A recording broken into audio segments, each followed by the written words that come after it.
Ini Mayora company bagus ya menurut saya. Valuasi juga menurut kita masih masuk akal 20 kali price earnings ya. Ini kalau kita lihat dari sisi revenue itu masih growth dibandingin tahun lalu gitu ya. Cuman kerasa banget ada beberapa perbaikan dari sisi efisiensi cost structure yang ibaratnya bikin mereka punya earnings tuh signifikan sih. Jadi kalau kita lihat laba bersihnya ini positif, cuman kelihatan yang cost structure-nya turun tuh mereka kayak lebih efisien, kayak beban penjualannya itu juga lebih bagus. Mereka punya kayak brand awareness-nya kuat banget gitu. Jadi biaya iklannya itu nggak terlalu digelontorin lah, nggak terlalu signifikan. Cuman revenue masih jalan gitu. Jadi kerasa banget bagusnya. Kalau seandainya suatu perusahaan mereka punya advertisement cost itu turun, revenue masih bagus, itu menurut kita indikasinya kuat ya. Karena brand awareness-nya tuh berarti udah kuat gitu ya. Jadi itu sih, teman-teman ya.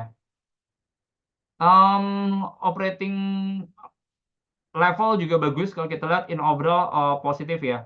Ini kalau kita lihat dari company ya, yang bagus juga adalah ekspor sih, karena ekspornya ini masih growth 6,4% sih teman-teman ya, dan ini secara porsi tuh udah kayak makin meningkat trennya. Ketika mereka punya di domestiknya lumayan stagnan, cuman yang di ekspornya ini sebenarnya bagus.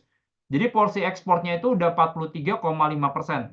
Nah, selalu ingat teman-teman bahwa kalau seandainya ekspor, itu tuh biasanya kan akan kayak revenue-nya kan base-nya adalah US dollar ya, atau ibaratnya non rupiah. Jadi ketika misalnya rupiahnya melemah, mata uang yang di negara asal mereka ini menguat, mereka bakal dapat forex gain di situ. Jadi ini yang sebenarnya menarik buat Mayora. Jadi Mayora ini sebenarnya adalah kayak forex play juga. Jadi ketika misalnya kita lihat ada ruang USD menguat, ini bakal positif sebenarnya buat Mayora ya.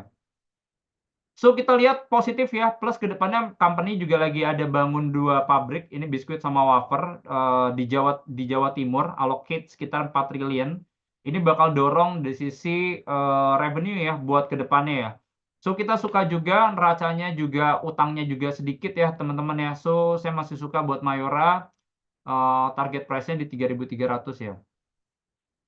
Astra